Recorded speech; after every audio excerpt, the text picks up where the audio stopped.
Hey, Glenn. Hey, Chris. How are you? Hey, yeah, I'm fine. Did that seem that seemed wrong? Hey, Glenn. What do I normally say? Hey, hi, Glenn. Yo, Glenn. Hey, Glenn. What's up? Is it something like that? Something like that. It all sounds good. At least you're calling me Glenn and not what you normally call me. Well, in my head, that's what I do. Yeah, what's up? You got another trip report? What do we got today? No, thank goodness I don't. Glenn goes, thank goodness. That was a well-received episode. One of our tops. Was it? Yeah, I think so. Okay. That's what I'm telling people. That's what I'm telling you. Yeah, exactly. I liked it. All right, I got to check the show rundown. Are we talking about things? Well, is this still a Disney thing? What are we doing? It is. You liked last week because I talked the whole time. I know, right? That's, yeah. Yeah, and yet I still got to split all that sweet, sweet advertising money with you. Well, that's true. Yeah. Hey, by the way, dude, the first couple episodes, you had like some vintage ads in there or something, didn't you? I did actually. Yeah, what have you been doing, man? I don't know. People love those things. I had to produce like some of those. Like I know they were good. But then you got all lazy and just like hit record and then hit send and then hit lazy. That's right. Yeah. That's exactly right. You know, it'd be neat. I wonder. Have you? I don't think you had it. I'm afraid to ask this because you're gonna be like, well, yeah, that's what I had in there. But like an actual vintage TV commercial for Walt Disney World. Do you have that kind of thing? Not Disney World, but I did put in one for Disneyland. I have a few for Disneyland. I guess that's kind of what I'm thinking of. But like, I gotta go scour YouTube or something. I'm like, I don't think I've ever seen like if people were sitting up in the New York City back in the day and they saw an ad for Disney World. Like, what would that have looked like? Well, there was no advertising for Disney World until Michael Eisner came in. Did you know that? No. Yeah. Seriously?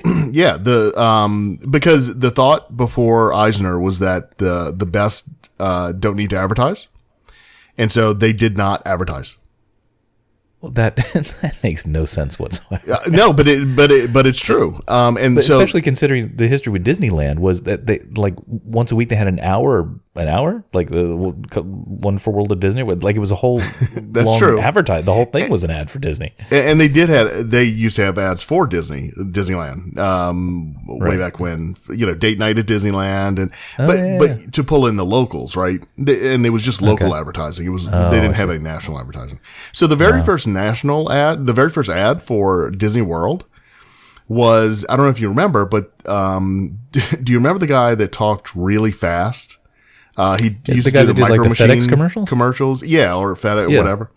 Yeah. What was the first thing you said? The what? I think he did the Micro Machine commercials too. You remember the little toy cars? Mostly I remember the FedEx thing, but yeah, okay. And so he did, that was the first Disney World commercial, and it was like 80, oh man, I'll get it wrong, but I want to say 86.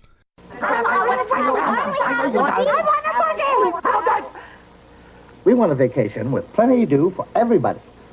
You want a vacation with plenty to do? I'll give you a vacation with plenty to do at Walt Disney World. There's the Magic Kingdom with Mickey, Minnie, Goofy, and all sorts of fun things. In Epcot Center, travel around the world and be part of the future in dozens of different adventures. There's a campground in Fort Wilderness, visit River Country or Discovery Island, enjoy a night out with dinner shows from Broadway at the top to the Hoops to Review. Play tennis, golf, horseback riding, fishing, swimming, hiking, biking, boating, canoeing. Enough? Plenty. Call 1-800-6-DISNEY for a free brochure and a vacation with plenty to do. Wow, this is why I love that you're my friend. You're like my Disney Rain Man that I could just like How many toothpicks are on the ground, Glenn? And actually, there's Well, actually, we during one of my classes on the college program, we talked about marketing, and and that's how I know this.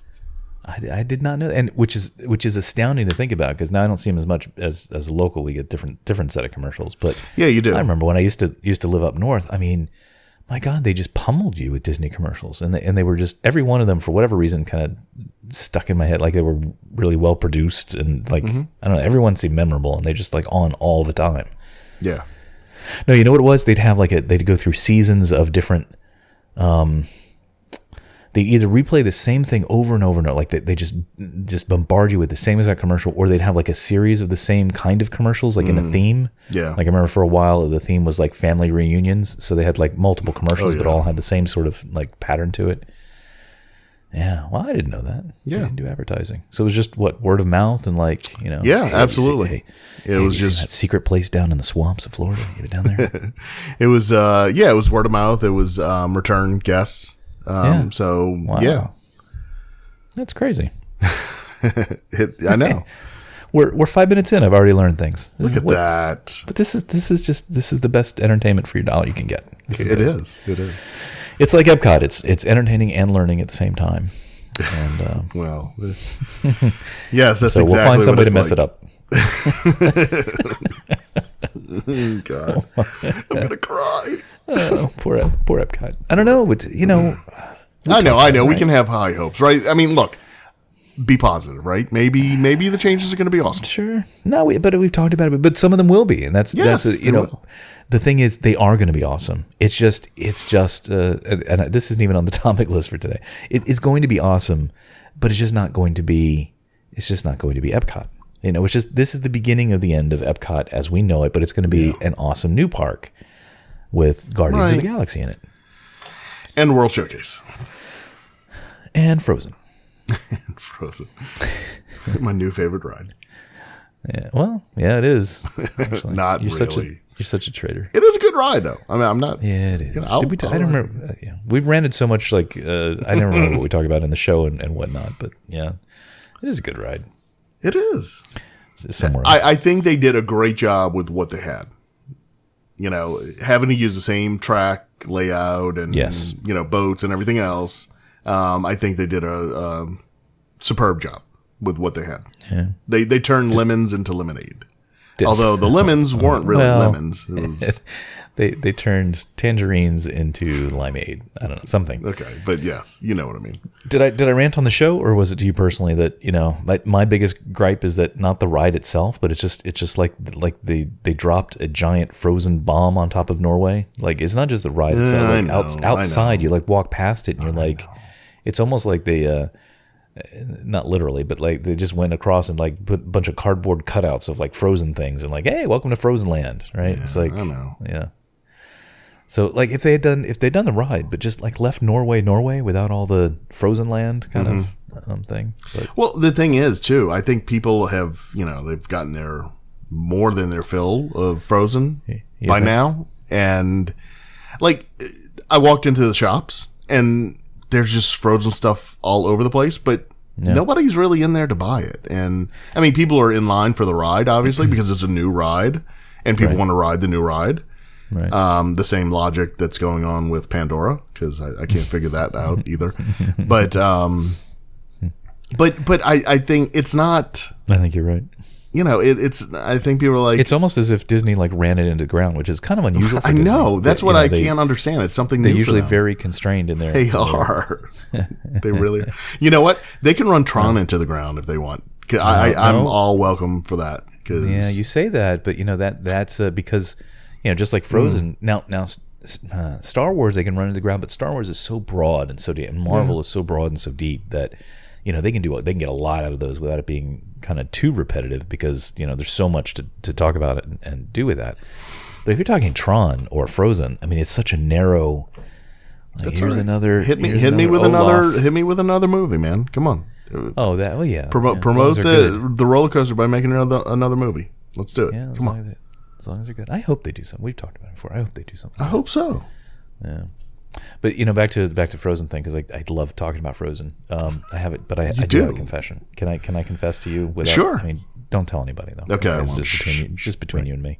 Right. But so, you know, we went to the studios last week, whatever, to go ride a Great Movie Ride one more time. Mm-hmm. And, do we have that on the agenda? No. Okay, not really.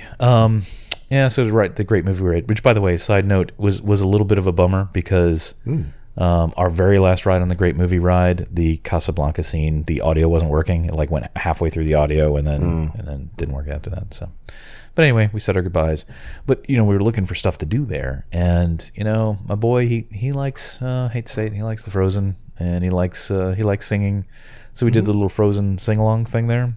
Mm-hmm. They didn't that whatever, I don't know what that thing is called. They used to be, gosh, it used to be like what's that guy's name? Carrie, the glasses. He used to have a thing there. I don't know. Then he used it was like a sound effects attraction for a while, which I never saw. You know what I'm talking is about? that where there it in the is? corner. No, it's it's in that. No, it's in the old Superstar Television, isn't it? Isn't that the same thing? Isn't that all the same thing? No, it's two separate things. It is? Mm-hmm. It's kind of that same area. It was Superstar Television, then became the American Idol theater, and then now it's the Frozen sing-along.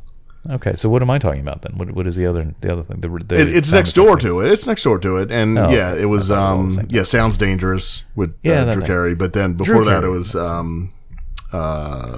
forget what it was called, but it had Chevy Chase in it, and I guess I never did those. I guess I never did any of those before. But anyway, so we went to the Frozen sing along thing. I gotta say, it was actually pretty good. Like, have you been in that? Probably not. No, I have not been in there. Yeah. But it's nice. It's inside. I don't know if you know this. It's inside. It's air conditioned. Yeah. So I it just has that going for it. I don't. My kids aren't really like they're not. If they had wanted to go, I certainly would have. But they weren't begging to go, and they wanted to do other things. So yeah. Well, newsflash: there's not a whole lot to do at the studios. I know. Well, that's the thing. We were looking. I mean, especially now they close one more ride, right? Jeez. Yeah. So we were and I think I texted you while I was there, and I don't think I was imagining it. It was pretty crowded. It was a weekend, but it really did have a feel of like 50,000 people, 20,000, whatever it is that holds in a day, just kind of wandering around, going, "What do we do here?" Yeah. What's like they couldn't find things to do. It was almost like people were just wandering in a circle. But anyway, so. Yeah. Back to the Frozen thing. So the little sing along thing, I gotta say it was pretty good. And its structure is, if you haven't been in, it wasn't really what I expected it to be. I don't know what I expected it to be, but it's almost like emceed by these two improv actor people. Okay. And it had a bit of a kind of snarky, almost kind of a wink to the parents of like how ridiculous this thing is and this whole Frozen thing. And they even made a joke in their little improv about how there was nothing to do at the studios and they better open this Star Wars land soon. And so it was almost, that part of it was, and of course, they'd have little bits where they do the, you ever hear that song, Let It Go or something? I think it's called. Yeah, I think I've heard it. Yeah. So but they kind of like act out. Like, imagine these short little scenes that go through the stages of the movie, and they sing the various songs, right? But then in between those, they kind of have this little shticky kind of improv thing, and it was actually done pretty well. I was actually surprised. It was humorous. So there were even a couple of dad jokes in there for the old people. Cool. That even the guy said, good. He's like, "All you people laughing, we know you're over 40." It was kind of fun. So anyway, I'd recommend it, even if you're a Frozen hater. It was good entertainment, good family entertainment. Cool. So here we are, 10 minutes in. I've done 6 topics that are not on the rundown, as usual. It's fine. You're the one that needs to hurry this up. So me? Yeah. I got an early day. I got an early squash game. Yeah. That's a movie reference. Nobody knows. No, I don't know that one. And you don't even play squash. But I don't know that because we just met. It's a movie reference. No, good. Yeah. When Harry Met Sally. Remember that movie? I do remember that. Yeah, it's from that. It's a good movie. So many times. Yeah. The 80s. Okay. Cool. Well, this was a good show. It was. Thanks. It was very good. So during last week or our last show, you had asked me to come up with some recommendations on where, if somebody wanted to find out more about the history of Disney World, where would they look? That's right.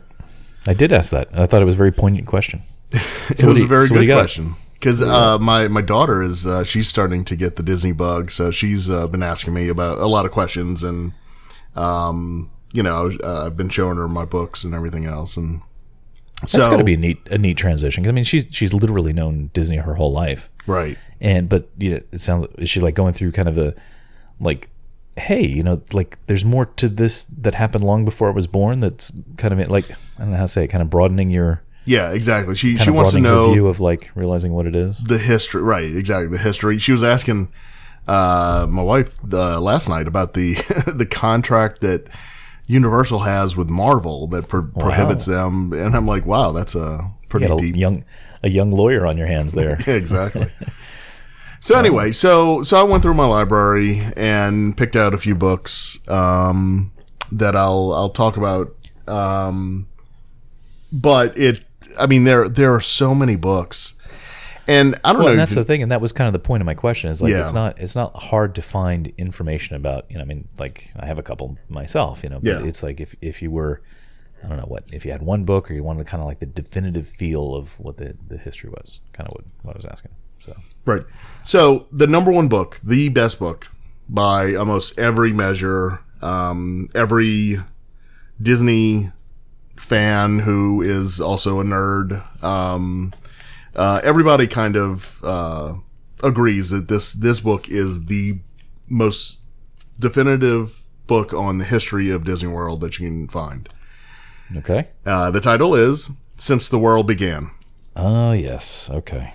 So it was, they wrote it and it came out for the 25th anniversary back in 1990. Well, this came out in 96. And October 1st, 96 was the 25th anniversary. But it hasn't been updated since then, which is really disappointing. A lot of people thought, a lot of the Disney fandom on the internet really thought that the 40th they would update it. Because this book, because it was 96, it's 2 years before Animal Kingdom opened. So it doesn't. And when you say, I'm sorry, when you say they, was this done by Disney? Is this Yes. an official publication? Yep. Okay. Absolutely. Okay. Is that good though? I mean, is it? I know it's not a controversial topic, but is it? I guess not if it's considered like the standard, but is it a little too corporate, a little too just sort of like They don't get into.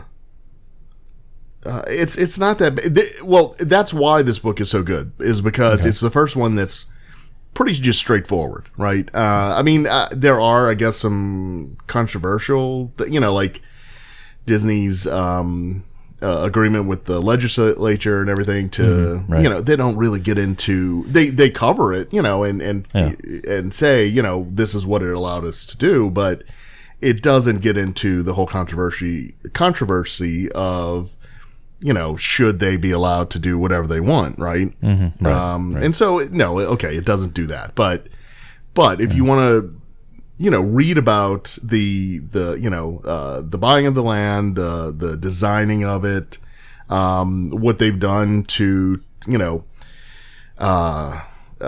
be safe for the environment, and the strategies that they've decided on, their transportation system, just everything. This is the book. Okay. Did they talk about? I've always been fascinated by how they bought the land, because I'm still not even clear like how you buy that much land without it becoming known or bringing a lot of suspicion of what's going on there. I know they create a lot of like sort of just holding companies and stuff, but still I'm amazed at like how they pulled that off. Does it kind of cover that, or is that a little too?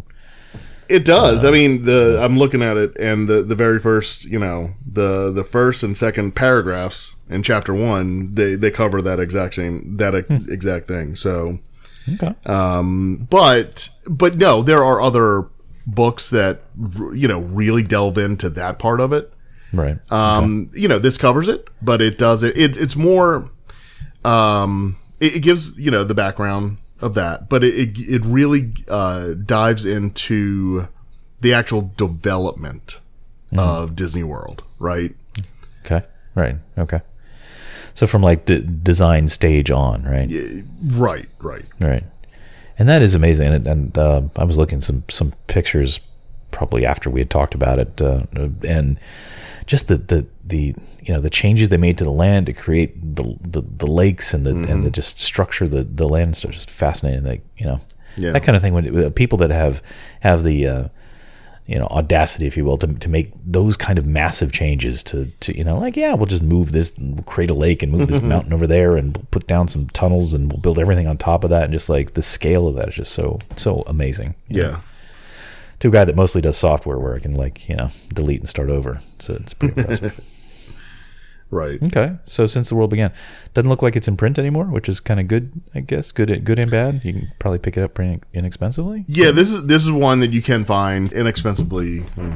as any book. Like you probably find it for like $5 on Amazon as a used book. Yeah. They're readily available. So it's that's what I'm saying. It's I have other books that are good, but they're not in print, and they didn't print that many of them. And so if you want to buy them, they're fairly expensive. Got it. So this book like fits every need. Yeah, they probably made a lot of these. I'm imagining these were sold in like the stores and stuff as you'd walk in, and they were. So probably. Well, that's cool. That's good to know. My hope, I really do hope that they do take this and update it for the 50th, which isn't that far away. By that time, they're going to have all of the things that we just talked about a couple weeks ago. Will be open by then. And that's a good point. So hopefully, Star Wars Land will be open. It'll be open for a couple years at that point. So I'm hoping that they really have an update for this book, because it's such a good book. I was going to say, but even if they do, it's probably still worth getting this edition of the book, because if they add new stuff, they're probably going to remove other stuff to keep. So it's not a massive volume of a book. Right. So I'm probably still good to get that book. Okay. Yep. I highly recommend it. I think I bought this actually for somebody for like a Secret Santa gift one year. Oh, okay. Somebody was a huge fan. I don't think I got one for myself though. So you need to. Yeah. I have I actually have a couple copies of it. No, you're kidding. I know that's a shock, but that is complete shock. I know. Is there a reason? Like I know you have a couple of copies of other books, but they're slightly different editions. But this doesn't look like it has any variation in that regard. So why do you have multiples? Well, they because this. Well, okay. There's a hardcover version and there's a softcover version, and so I have one of each.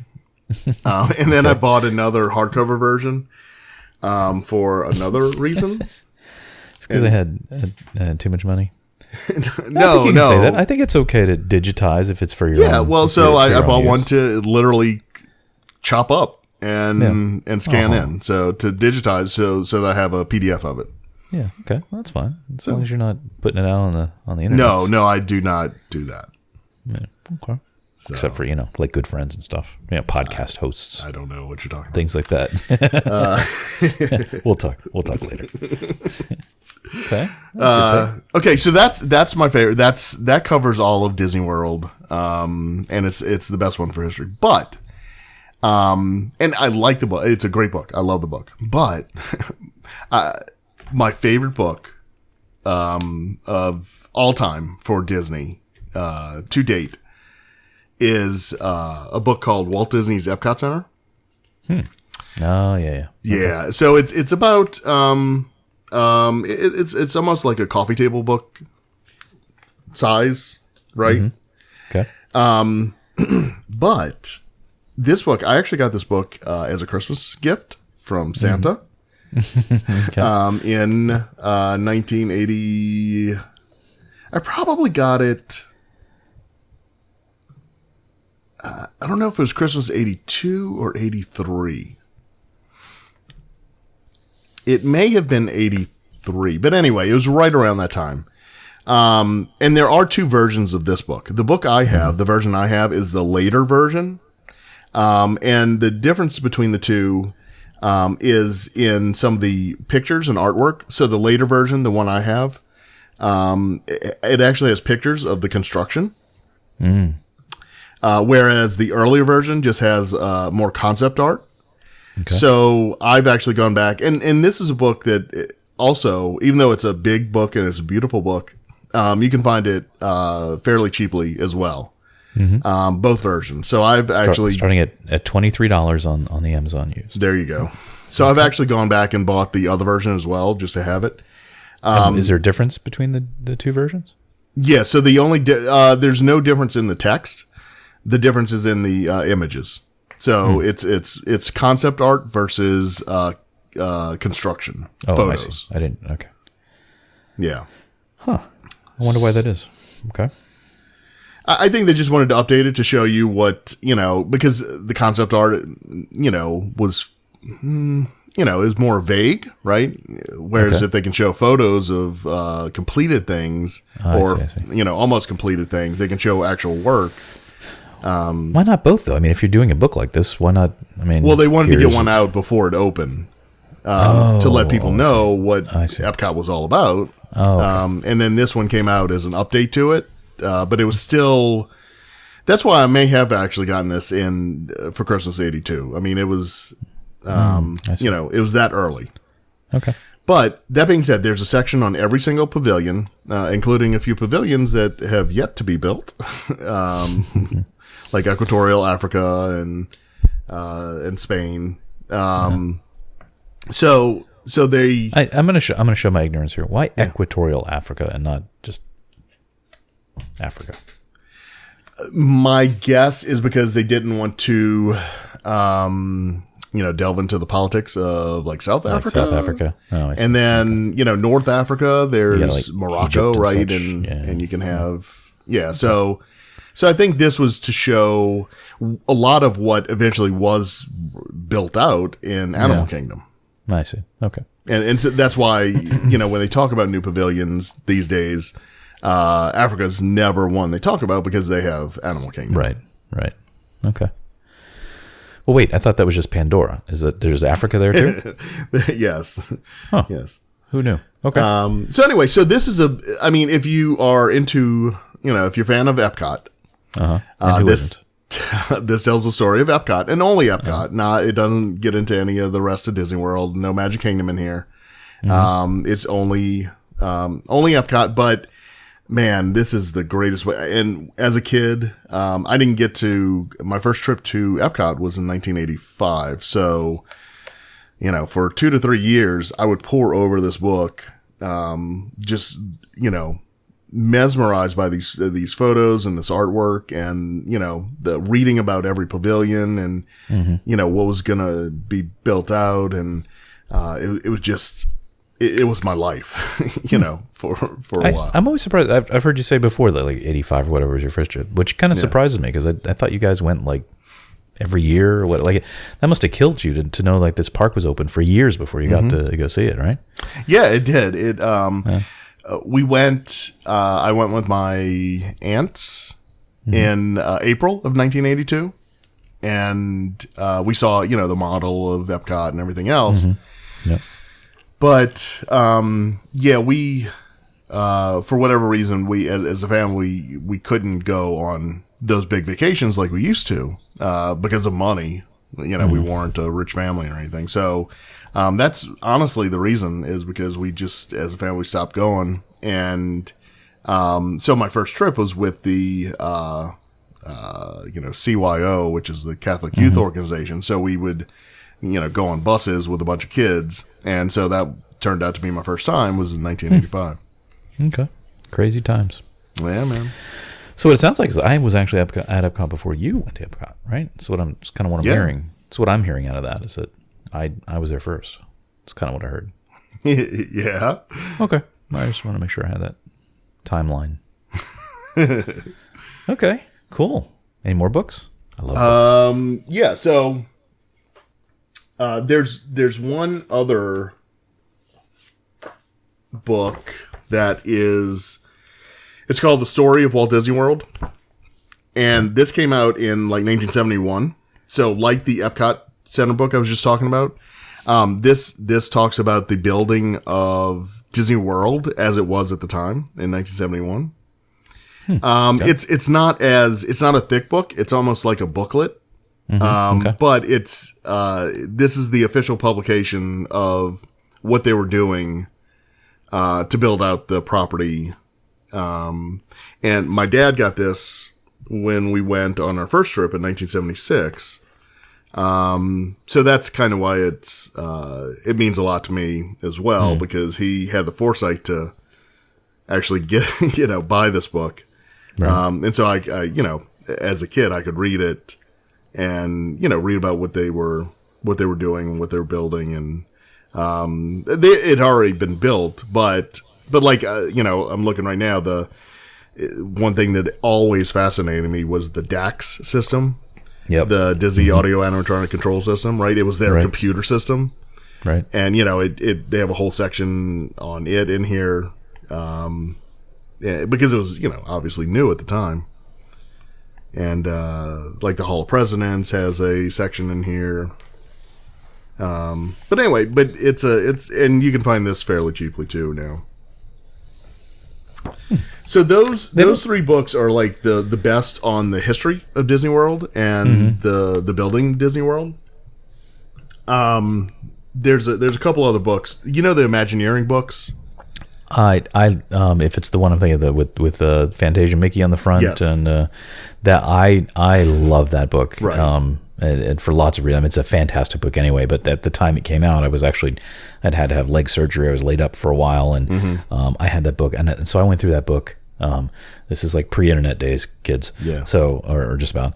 I went through that book so many times, and yeah, that's an amazing book. I love that book. Yeah, I think that book is probably like the Epcot Center book is to me. It's Yeah. I think it sounds like it's about the same for you. Yep. Yeah, because it was right as we were really starting. It was kind of like after my wife and I took our first trip down here before we got married, and so that book came out like in the intervening time before, and then after that we started coming multiple times a year and stuff. So yeah, that was at sort of peak Disney park interest for me. But it's been a while since I looked at it, but I remember it just being a really well made book of just like lots of neat stuff. Not solely about Disney World, but about the Imagineering right team and the stuff that they build and imagine stuff. So yeah, that one I know, it's a great book. Yeah, and they came out a few years ago. They came out with a revised version. Oh, I didn't know that. Yeah, but don't throw your first edition away because it's too late. It's not like they just took it and just updated a few things. It's almost like a sequel to it. Really? Yeah. Okay. So you could absolutely have both books if you want to. Is it called the same thing? Yes, it is. Amazon, if you go on Amazon and look up Imagineering, like the newer version should pop up. Okay. I have to poke around. Maybe put some links in the show notes because I only see this one. I will. Okay. Cool. Those are some good choices. Yep. I like. One more I would like to recommend. Yep. It's actually the biography of Roy O. Disney. It's called Building a Company. And the last about quarter of the book is all about the building of Disney World, right? Because he took the helm, and so he's the one that really got things done. And he was ready to retire. He didn't anticipate having to do that. So it's actually a really good book just in general, but the last part of it is really good because it talks about the dynamics he had with like Joe Potter and Richard Irvine and the ones that actually got everything done with the contractors and everything else, and so it's just a great book. He was a silent partner, right, in the Disney company, and I was just thinking. I mean, we could do a whole show on him, and it's. I feel bad because I know his importance not only in Disney World, but if it weren't for him, there wouldn't be a Walt Disney company, right? No, not at all. He kept the train on the tracks. I mean, that's really what he did. Right. I mean, Walt certainly was the spark of the imaginative part. But if it weren't for Roy's steady hand and guidance and maturity about it, then probably it may have just gotten nowhere. So it was really his guiding hand that ended up making anything. Right. So maybe that's overstating it. I don't know, but no, absolutely. But but he's not he's not an exciting character. Right? He's not as funny. Like but you need that, and there's a lot of great sort of partnerships and business and stuff that have that duality, right? You need the sort of the yin and the yang between the the untethered imaginative part, but then somebody actually understand how banks work and money and stuff, right? And that was the magic that he brought to it. Magic. So. Yeah, so I've never actually, I don't really know much about Roy other than, how he's mentioned in Walt's biographies and stuff. But okay. And this was written after Walt's biography. I mean, it was written 1998. It was written. Wow. Okay. So it was written well after both Walt and Roy passed. So, and it's written by the same Bob Thomas, the same guy who wrote the official Walt Disney biography. Right. But if you read that, it's it's pretty sanitized. This book, he's a lot more open. You get to see a more real relationship between Roy and Walt from Roy's perspective. So that's interesting. So it's almost a good biography about Walt. Yeah. Oh God. Yeah. Absolutely. Focus around Roy. Okay. Yeah. That's why it's a really good book to read on many levels. But yeah, I got a lot to read now. Okay. I know. So anyway, those are my big picks. There's others. I'll put those in the show notes. There's actually a couple fiction books that I think are really good. If you are looking for fiction that's based in Disney World, you've mentioned this before, and I'm having trouble understanding this. So it's fictional stories, but the backdrop is Disney World. Like let's go watch the character go find some churros or something. Like what? No, or like a murder mystery that happens in Tomorrowland. Or how does this work? There's a couple, a few. One is Cory Doctorow. You've heard of him. He wrote Down and Out in the Magic Kingdom. And it's a different book, but it takes place in the future, a future where essentially nobody dies. They figured out how to make people live forever. Okay, like Walt. Yeah, exactly. But anyway, but you have people actually living at Disney World, like in the attractions and stuff. It's an odd book, but anyway, but it's not bad. But there's a couple, and I can't think of the titles right now. But one, I think one is the Our Kingdom of Dust, I think it's called, and it's a good book. It kind of makes you think about people's relationship with the parks. Like why are we so enamored of the parks, and like what is it that draws us there? It is a little weird, right? I mean, it's kind of an odd thing. It is, but that's why it's such a good book. That's what I'm saying. It really makes you think, even though it's fiction. It's like, whoa, I can kind of relate to some of this stuff. Which one is it? Which book? I think it's called Our Kingdom of Dust, or Kingdom of Dust. Well, that doesn't sound very optimistic. But, well, yeah. And then there's and I forget the name of it, but it's essentially a kind of like an action thriller that takes part in the Magic Kingdom at Disney World. Okay. And it's the story of a police officer who gets wrapped up in his family's kidnapped at Disney World. And so he has to do certain things for the kidnappers, or they'll kill his family. And you're saying this so casually. That sounds like a pretty dark book. But it's not. It's really good though. But it's people really getting killed on the dark rides, or Well, no. But no spoilers. But that's why I don't want to talk too much about it, because that's what we ought to do, is have a book club. We ought to read these books and. Yeah. You should read them and then tell everybody. So anyway, so I'll put I'm clicking through Amazon, while we're talking. There are, a gazillion. At least I don't books. realize there are so many books about Disney World, whatever. You're right. We could pick one a week and probably never hit the end. Yeah, there's a lot, and with the I guess that's the blessing of the Kindle, and anybody can write anything. Like Wikipedia, anybody can write anything. Like anybody can make a podcast. It's kind of like the same thing. That's right. And so a lot of people are writing books, and some of them are good, some are misses, and so you just have to, because I've gotten a few of them on Kindle, and some are okay, some are not. So anyway. Okay. Well, I actually see, I don't know if it's a good segue or not, but talking about books, I actually see one that popped up here I didn't know existed, but I think I'm gonna have to read this now.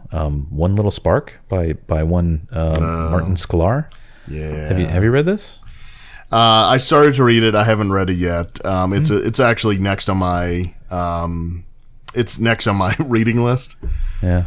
That one and his new one, was it Do It, Dream It, I think it's called. Oh, yeah. Dream It, Do It. I didn't realize. That's his newer one. And so for those who don't know who Marty Sklar is, Glenn, who is Marty Sklar, and why should we read these books by him?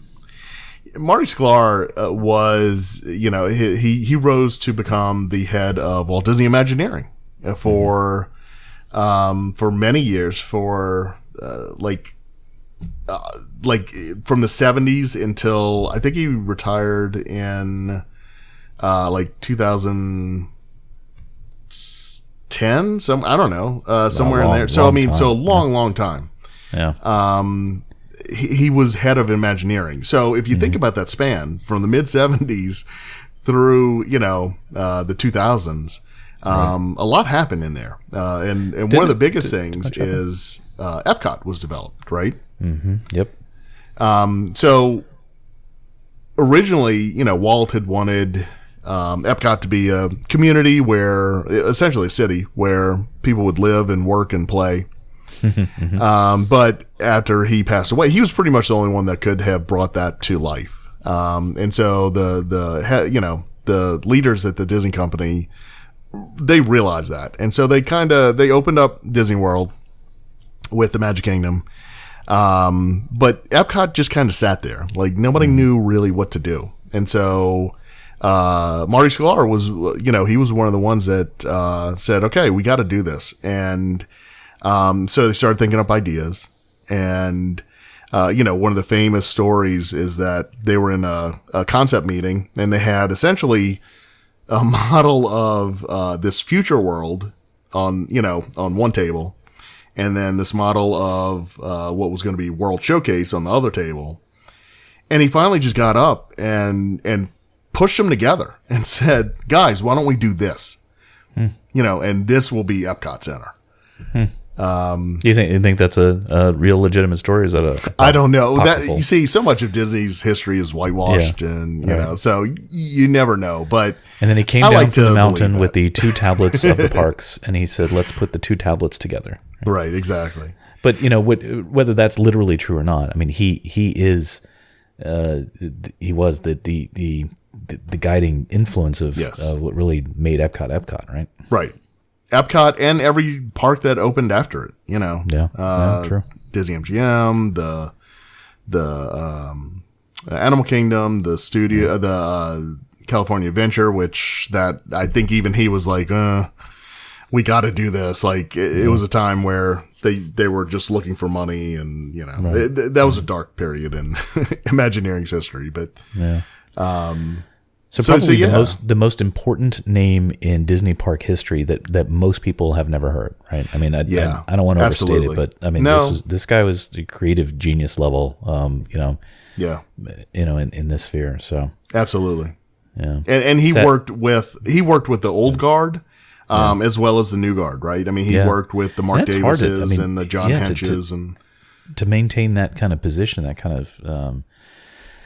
kind of output for those very different eras of any company, Disney especially. My goodness, that's got to be difficult. But absolutely, yeah. But so the sad part is he just passed away a little bit ago, right? Yeah, not I don't how old was he? 84, I think it was. Yeah, somewhere in there, in his 80s. Yep. But he just passed away July 27th. So and worked well into his typical retirement age, right? So. He was at D23 like the 2 weeks before he passed away. Yeah, he was there for because even though you mentioned that he's probably the best, the least known, but had the most influence. Right. In the Disney community, he was well known. Oh, sure. And so they trotted him out for everything to put us the best spin they could on everything.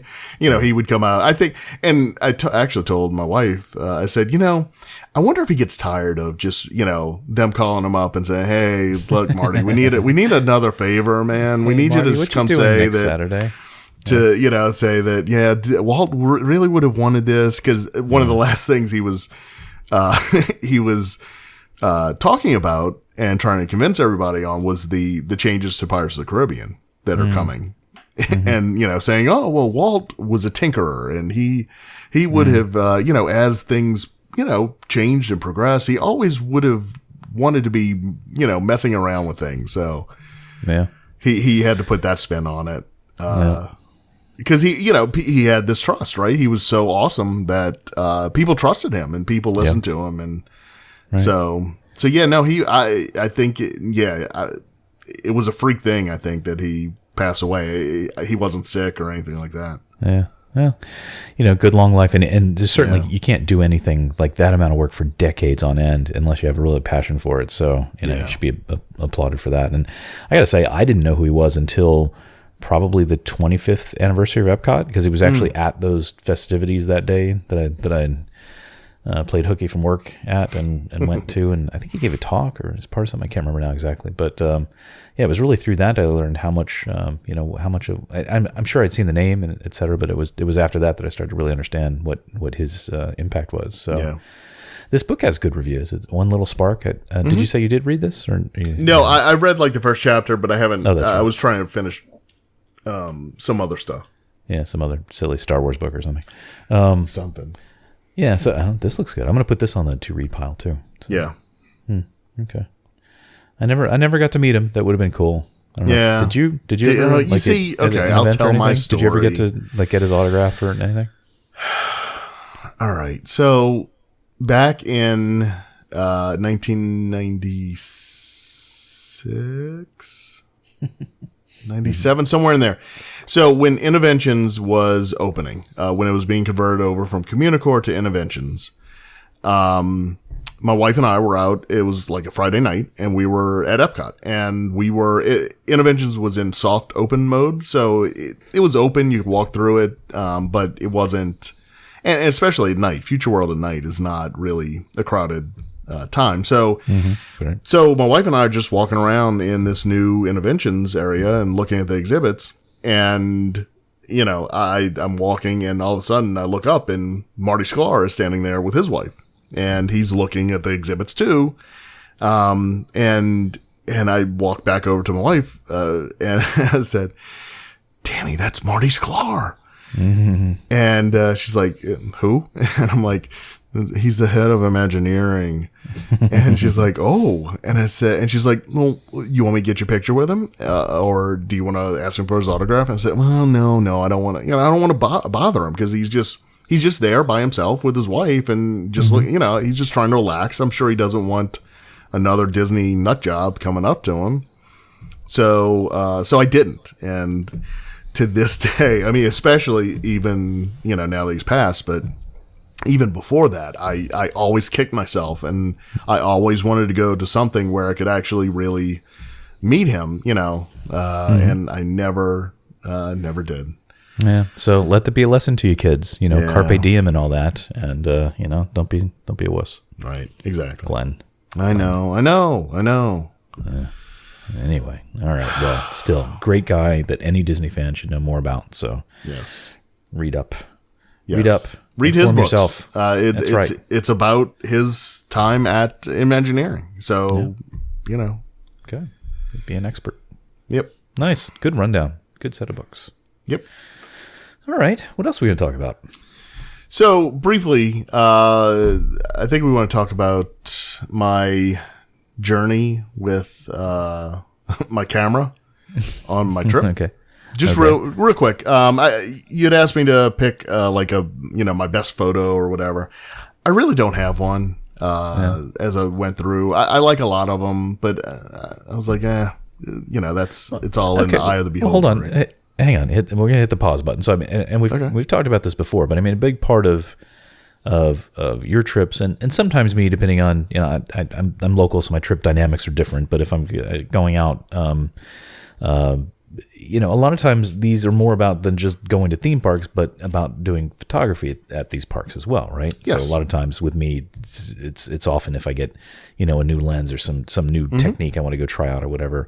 But it's almost like a photo safari for you when you're coming down for a week. I mean, you plan ahead of time and what lenses you're going to get. I don't know if you want me to say anything if your wife's listening, but I think you even rented a new camera to try out. Yeah, I did when you came down. Yeah. So I mean, it's don't undersell it. The photography aspect of your trips and mine, if I ever actually went anywhere, a lot of that's around photography. So I thought it'd be kind of interesting since it'd be fresh in your mind. You just went through. Yeah. You can start off by saying how many actual pictures you took in that week you were here. But I mean, I was just curious if you had any thoughts about photography, or what'd you learn, what went well, what didn't. So it's kind of what I was curious about. Yeah. So you're right. I did start planning my photography a good probably 2 months before the trip.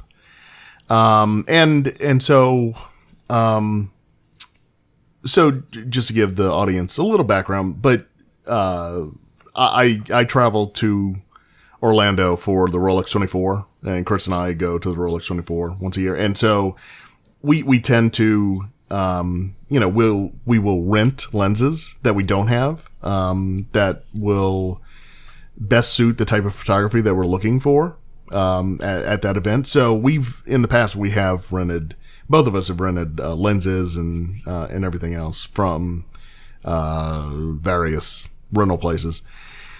But I've never rented a camera before. And so and Chris is my photography guru that I go to more bounce of a Sherpa. Kind of a Sherpa, really. Yeah. To bounce ideas off of and see what he thinks, if I'm thinking of certain lenses or whatever. And so this time, I think I had my lenses covered for what I wanted to do. But I started looking and I personally own the Sony A6000, which I think I've had that for 3 years now? That's all? I thought 3 or 4. Longer than that, but I guess you're right. Well, it's probably almost 4 because I think I've taken it to 3 Rolex 24s. Is that how you measure time? Believe it or not, that's how I measure time, yeah. Okay. So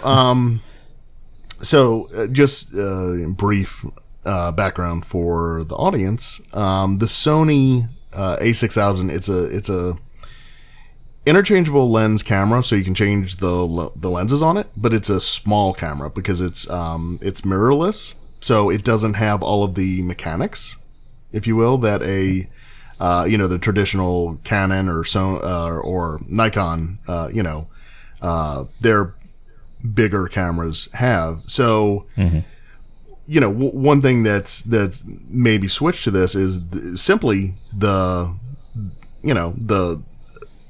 loss of the weight that the bigger cameras have. And so when I walk around, whether it's Daytona for the Rolex 24 or Disney World, I really just have it strapped to my hand. I don't even wear it like a strap to let it hang. Like it's light enough that I can just carry it with one hand. And so I have it on me all the time, and I'm constantly clicking pictures all the time, especially if you ask my kids. They get really, really sick of it. Yeah, I remember there a couple of times like, "Where's your dad?" He's taking pictures. Exactly. Mm-hmm. So this time, so my camera is about 4 years old. They came out with the A6300 a couple years ago, and then just recently, I don't know if it was earlier this year or later last year, they came out with the A6500. So that camera is 2 generations newer than the one I have, and so I asked Chris, "Hey man, do you think I should rent this camera body and for the lenses I have and see how it works?" And he thought it was a good idea. And so which was mostly self-serving because I also have a 6000. It's not my primary camera, but I've looked at the 6500 wondering how it was. So it was really just to have somebody try it out on my behalf. But, yeah. So I rented it, and it honestly it's not renting. And so the benefit of renting is you get to use this camera, and it's really not that expensive in the grand scheme of things. I think my rental was $100 for 10 days. Wow, that's it. And this is like a $1,500 camera. Yeah, it's not. It is. Not cheap. It is. Yeah. Okay. So it was a good deal.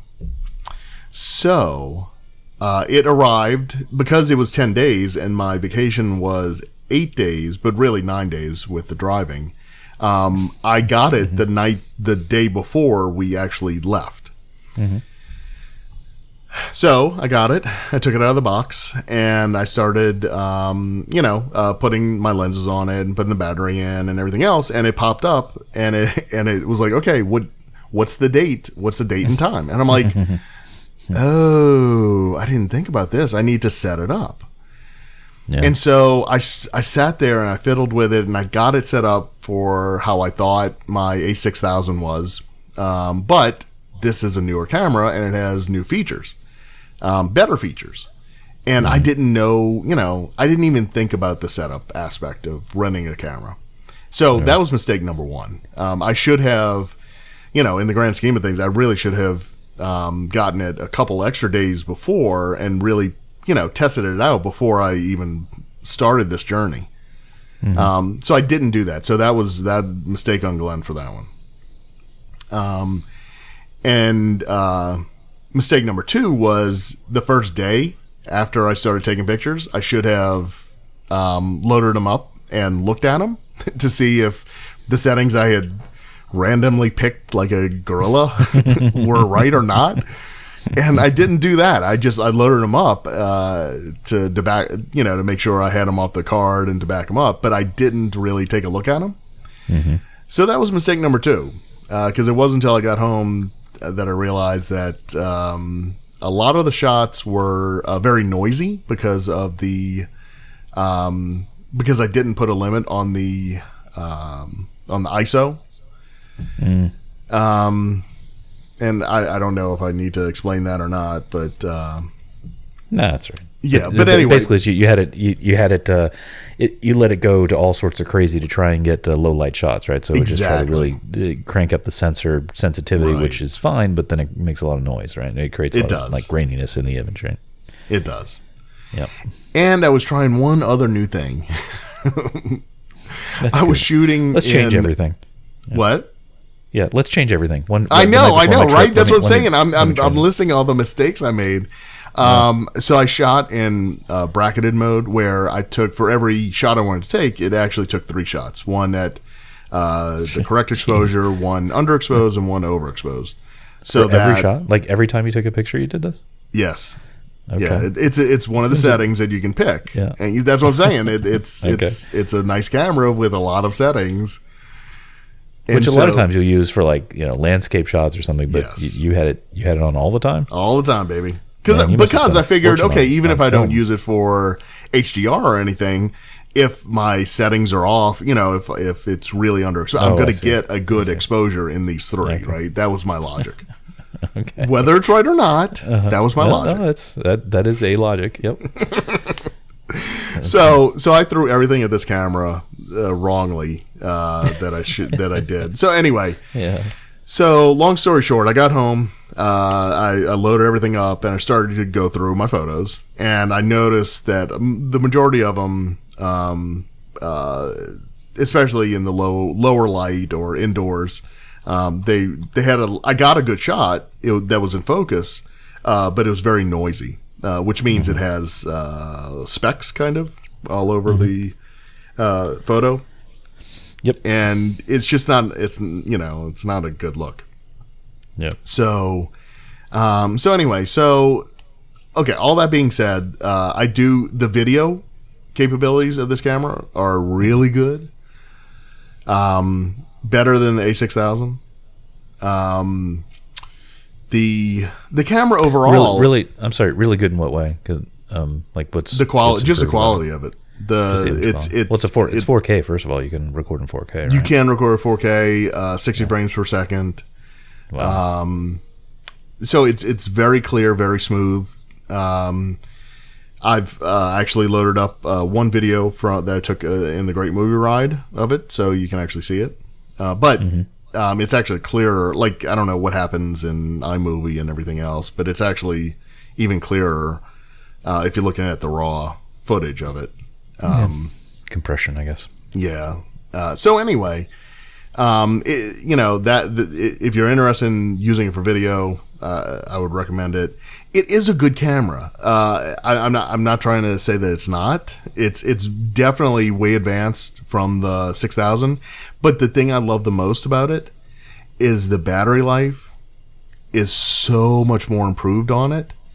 The A6000, I have to change I literally have to take at least 2 extra batteries, if not 3 or 4, with me in my backpack, because I have to change them out 3 or 4 times a day.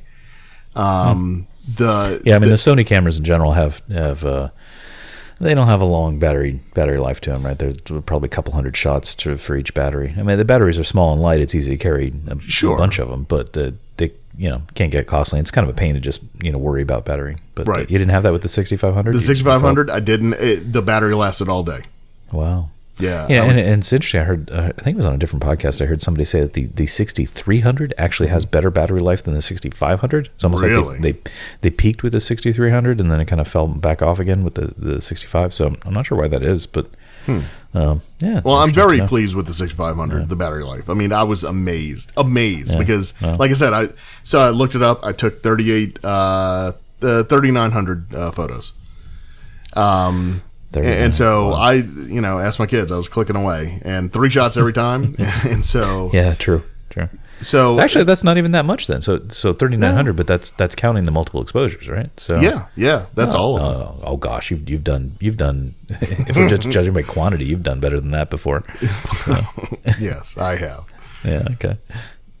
So anyway, so a whole week. That's actually not that many for a whole week's trip. It really wasn't. But it was kind of nice because it was like, all right, I don't know if I'm getting better at selecting. The shots, or quite honestly, I don't think it's that. I think it's that I go to put the camera up to my face, and it's like, but I have this photo 8 different times from my other. You've taken pictures. It's really just now. I'm just just to get the kids and how much they've grown. It's like instead of making marks on a door jamb at home, I take the same picture over and over at Disney World. That's funny. Yeah, and it is. I mean, there's so much phenomenal park photography now out there. Just go look on Flickr and just like amazing what people are doing. We should have some of these people on our show sometime. We should. We should because some of the actually one of the greatest challenges about taking pictures of the park then is how do you do something unique? And there are, no offense to you and your skills, but there are some great photographers out there, way better than I would be, that just still manage to find new and unique ways to record things. So absolutely, no, I agree, and I that's what I do. I go on Flickr, I go on Instagram. I go where these people post their shots and to just to get inspiration and to see what they're doing. And I'm looking at their settings, what they're how they're shooting it, and everything else that I can glean from that. To try to do something, a little bit unique if possible. It's hard. I mean, gosh, it's hard. We talked about it before. There's a million pictures a day taken there. Yeah. But I mean, did you end up with any that in the end, you're like looking through your Lightroom, going through your workflow, and you're like, wow, this actually turned out, is either as good as I had hoped or better than I thought it would, or like anything stand out in your mind? Like, wow, that ended up being a good shot. Yeah. I took, I hate to say it, but the ones that I like the most are the ones I took with my fisheye lens. And I know people really don't, they can get really tired of fisheye shots really quickly. And I understand that because I can too. But that's the lens I was having the most fun with. And the ones that I think I got the best shots from. Yeah. Especially at night because, I would actually tell my family, hey, look, I'm going to take some photos, which means leave me alone. Go get some popcorn. Go sit down. Just, give me a few minutes to, because, and that's, I'm not trying to, I love being there with my family and that's what I want to do. Yeah. But as far as, relating it to photography and, trying to do, get a great shot and everything else. Yeah. I don't know if you know this, but it's kind of tough to do when you have kids or a family that are like being impatient.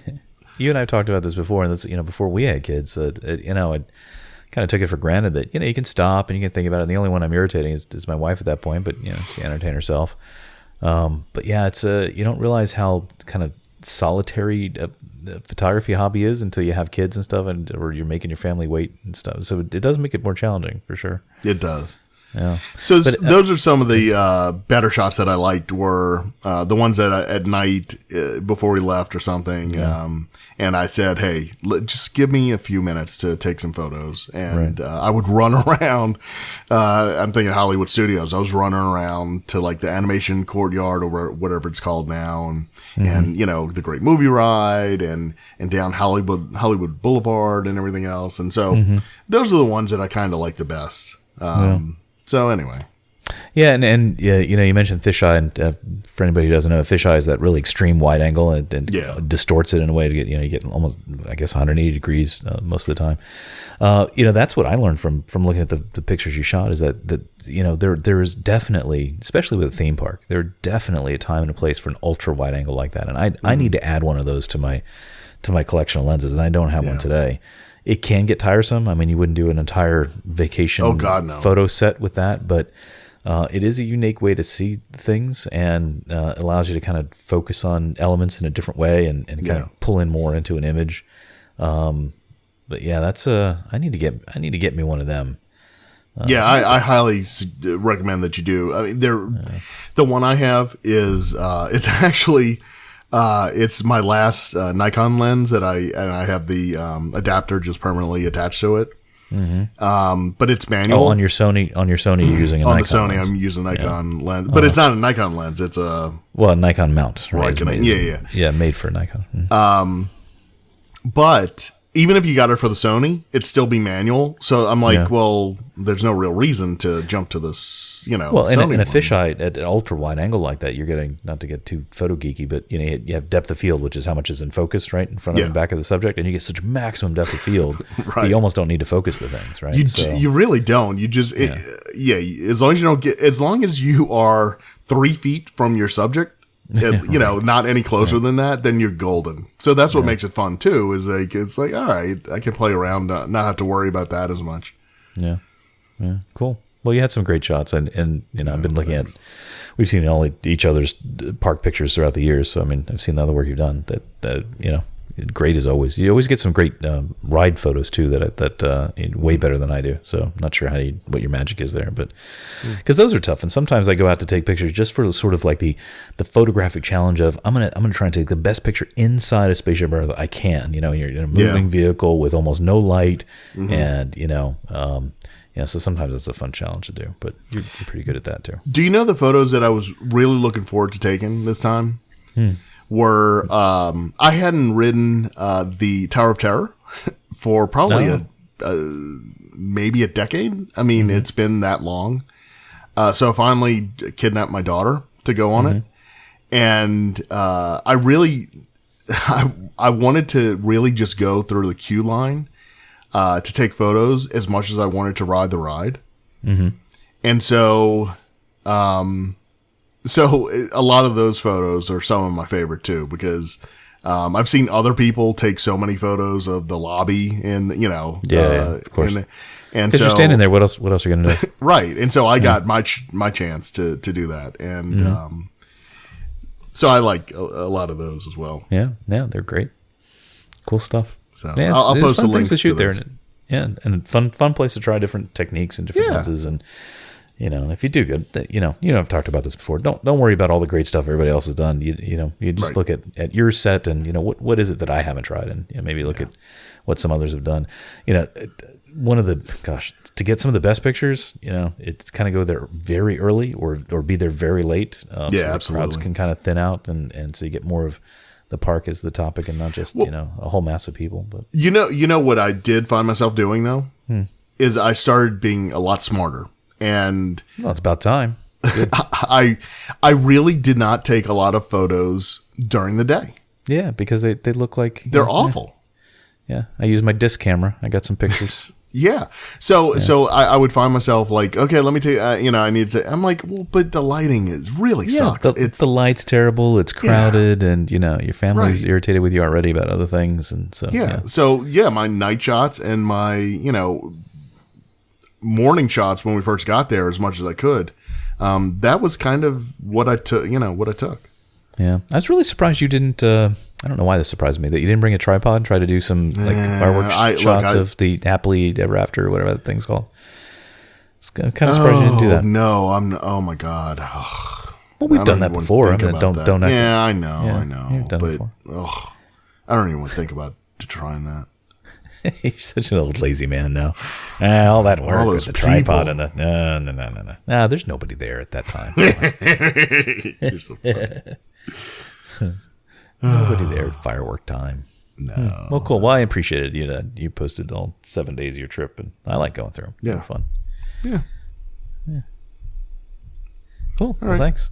Cool. Can't wait to see what you do next time. What would you rent again? If you would you? Well, first of all, are you going to buy that camera now, the 6500? Now that you rented it, is it a buyer or is it? It sounds not like at almost the like price you're saying it's it not is. that much different. Yeah, It needs to go price-wise, down it's not about that much different. $500. It needs to get down to at least 1,000 before I consider seems like buying it. I love it. It's great. The battery life is awesome, but is it worth $1,500? When I have the 6,000. Yeah, I don't know. I don't think so yet. Yeah, it's a little bit of diminishing returns. I mean, if you didn't have any, I Right. guess you'd get that, right? Oh, but if in you have a the heartbeat. 6,000 and you look at it, it's not, and I'm kind of in the same boat. I'm actually thinking of going downsizing from the full frame I have back down to the APS smaller size. Mm-hmm. But yeah, it's hard to see where that. I mean, there are advantages, but it's almost $1,000 difference between the 6,000 and the 6,500, which is you can buy a really nice lens for $1,000. So Yeah. it's hard to say, but yeah, I guess if you're really into video, there's some good upgrades there that would help, right? Yeah. How much is a 6,300? It's right between the two. Oh, yeah, it is. It's about 900, 800 and 900. Yeah, I was actually surprised to see they still sell all three of those. It's almost like because I thought they replaced They still them sell as they came out. 6,000? I think so. I think that's what I saw. Yeah. If the battery there life you is go. good on the 6,300. Well, I heard I have one data point that they said the 6,300 had better battery life than the 6,500. That's all I know. Who was it? Was it John? It was John. Yeah. I'm trying not to, try not to refer to the competition here with the other podcasts. We're neck and neck in terms of audience. Yeah, neck and neck. All right. That's the only data point I have. But I thought I heard him he's say a smart that, guy. but- Yeah. Yeah, I guess. But he's no. You know what? How about this? I know this is way off topic, but no, don't even listen to him. He talked about his whole What? workflow after he uses iPhoto and all, and I know he's in the Apple ecosystem and all that. That's bull. He's doing it wrong. So I don't trust him. Just because he's using iPhoto? Why is that wrong? Oh, please. Next. Huh? No. Okay. Pick of the week. Well, wait, before we go off the photo, because we talked about like how to try and do new things. I actually have a thing I want to get that I want to try. I wish, and I had intended to make you do it so I could see what you did, but I forgot to pressure you to do so. So, Samsung has this gear, VR gear. What do they call it? It's like a 360 camera. Gear 360 spherical, and I've actually heard good things about this. Mm-hmm. And I thought, I haven't seen a whole lot of people do this kind of thing in the parks, and I bet that's kind of cool. Like give you kind of another feel, another angle. It's the Gear 360 spherical VR camera, and they're not expensive. They're like $100 or so. Really? No, $100-$200, somewhere in that range. I mean, for camera wise, it's not that much. 164 on jet.com, aka walmart.com. Anyway, I'm thinking of getting one of these just to kind of try that out and see what kind of fanciness I can do with that. But okay. You asked me. I'll keep you updated. What I would do different. Yeah. The only thing I like my lenses. I like the setup I have. I like because I like the type of and it's just because I'm. I don't like change. No, but No, but I like my wide right? angle lenses. I like the lenses I have. Sure. But the only thing I would do different if I could is they have the Sony 70 to 200 f 2.8 lens. Okay. Yeah. And I think, I mean, you couldn't get a lot of the darker rides in it, but it would be kind of cool to take that and try to get details on rides just to get a different perspective. Oh, I see what you mean. So like things that you're normally too far back from. Wow, that's could be kind of hard though in a dark ride. I know, but that's what I'm saying. Try. I didn't say go do it. Would be successful, but all right, book another trip. that would be the only thing I would think I would do differently. Yeah. Okay. Well, that would be ambitious. Yeah. Along those lines, not for rides, but I have once in a while, almost never, but once in a while, because most of the time people are taking pictures at Disney with wide-angle lenses, right? Either they're trying to get the family in or trying to get the castle, right? And we talked about fisheyes with a super wide angle. You know what's fun to do differently is to actually take a telephoto lens, which it's a bit of a drag because they're bigger, heavier lenses, but that's a way to get some unique perspectives that that are a little different than what most people take. And especially, and most people don't think about it, but especially if you're taking pictures of your family, it's great to be able to step back a little bit, use a telephoto, fill the frame with your subject, and that compression from a telephoto lens, brings kind of the background closer, and you can isolate them from the crowds and stuff. So, if anybody's considering it, but they're like, it's a big, that's most people think of telephotos as like sports lenses, but they can do so much more than that. So it's actually. Drag is they're bigger and heavier, but at least for that, I never thought about trying to do it for an interior ride shots, but you go, boy. There was a PhotoPass photographer outside of the Haunted Mansion, and we got our photos there, but she did a really good job because she had us. She took in succession. She took one where it got all of us and all of the Haunted Mansion. Right. And then she zoomed in a little bit and got, most of us and the Haunted Mansion. And then she zoomed in just on us. And essentially just took a family portrait of us. See, that's a smart PhotoPass photographer. Exactly. And so you do, her doing that and not moving, it does. So that photo is really cool because you don't see the Haunted Mansion, but you see the grassy berm, that leads up to it right behind us. Yeah. And so it gives a really nice background. Yeah. And then she took a couple of the kids, just the kids, and they're standing posing and stuff. Kind of similar. But anyway, so she did a really good job, and that kind of started me thinking about it too. It's like, well, that's different. Like I haven't done that. Yeah. And so anyway. Time. Now you have something to try. Hey, by the way, speaking of PhotoPass, can I get me? I got my rants. Can I rant a little bit about the PhotoPass? Because I'm kind of curious about other people's experience. PhotoPass is awesome. Yeah, I love PhotoPass. So, but here's my gripe. You ready? Okay. So, I never used to use the Disney photographers much because I'm like, what do they know? Right. But now that I have kids and I'm never in the pictures, we've talked all about it before. I'm not gonna beat it to death. Here's the thing. So, like, we were at the studios the other day, and like we're waiting for somebody to take our picture there, and the family in front of us. I don't remember. It wasn't like a giant family. There's maybe like family of 4 or 5. And the photographer's like, okay, now stand like this, hold your hands out like this, like, mimicking, and then like they're doing all those special, I don't know what there must be a name for them, but how they superimpose. Magic shots. Okay, magic shots. Thank you. They're like doing all these things and like, okay, pretend it's snowing and like all these stuff. I'm like, oh, that's kind of fun. We get up there, they're like, okay, say cheese. Okay, let me scan your badge. I'm like, and every time, like, and I'm like, what? Do I not deserve to get like, do I not look creative enough to you? Do I not deserve to have the magic photos? Like, what's actually happened? No, that actually happened to me once during this trip. Really? Yeah, the family in front of us, like he was like doing all kinds of stuff with them, and then we get up there, and he's like, chick chick, and he's like, okay, thanks, and I'm like, wait, what? But like every time, it almost never fails. We're like, okay, because I'm ready, because me, I'm very outgoing and an extrovert, so I love to perform and things. So I'm ready to like do my thing and like let's pretend it's snowing here in Florida, right? And it never happens, and I'm like, I feel so let down, and like like I did something wrong. I feel like I've done something wrong. Like, did I disappoint them? Do I not? I mean, I know I'm not that photogenic, but my kids are kind of cute. Like, do it for them. Right. Never happens. Right. It wasn't just like me and my wife. It was like I had kids and all. Yeah, too. me too. Right. It was like we the exact same kind of family situation. And they don't know we're locals. It's not like you guys are here all the time. Whatever. I don't know. Of course, my wife's like, well, you should be glad they don't want to do that. I'm like, no, this is And now that this is a benefit of the annual pass, I'm like, come on, let me. If we're gonna do this, let's do it. Absolutely. Let me get all the whole thing. Yeah, never happens. I think next time I'm going to ask, like demand it. Like I better see some magic from you.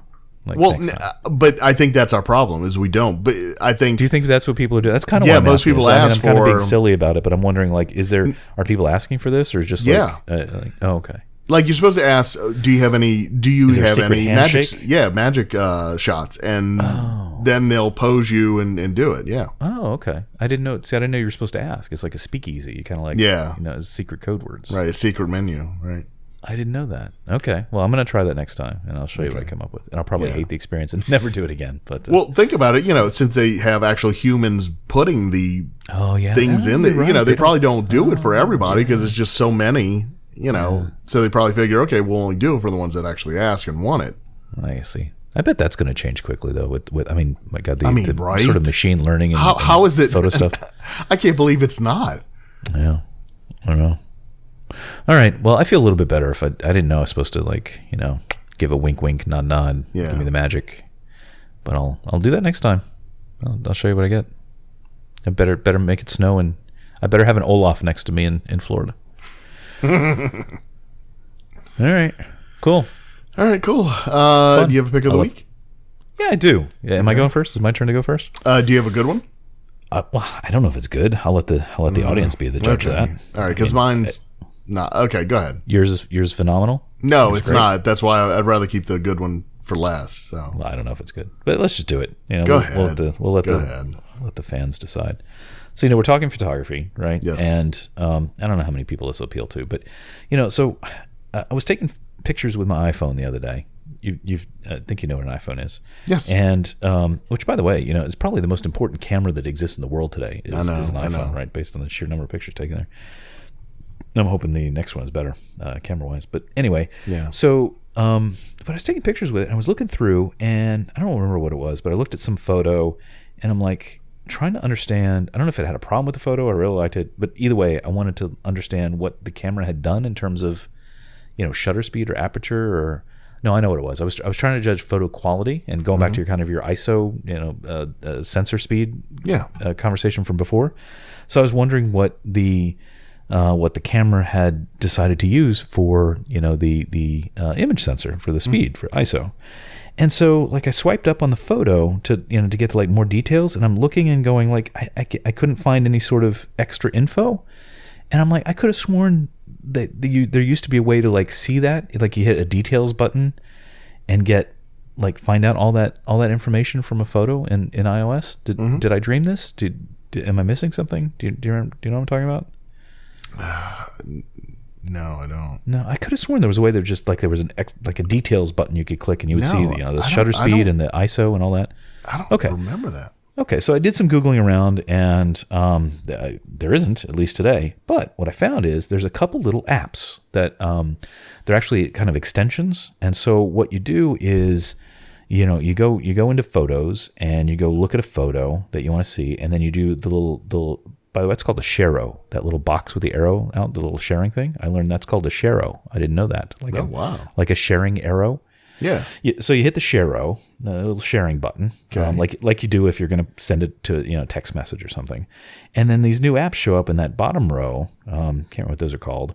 So I have this one called Photinfo, which is it's kind of a rough name, to be honest, but photo and info kind of mashed together. Photinfo. And you hit that, and then you see your image, and it gives you all the little extra detail information about, I have an iPhone 7, so it has the 7 Plus, so it has the two lenses, the telephoto, and whatever, and you get all the goodness, all the goody info out of it, like the speed and the focal length it used, and all that stuff. And so, anyway, I was able to get the info I was looking for, the details of all kind of the dirty, nerdy, detailed stuff. So there's Photinfo, and then there's what's it called? Photo Investigator, I think it's called. There's a few of these out there, and they're all kind of the same because there's only so much data they can give. They're kind of like they're just kind of different takes on the same thing, different UI changes. There's another one called Metafo.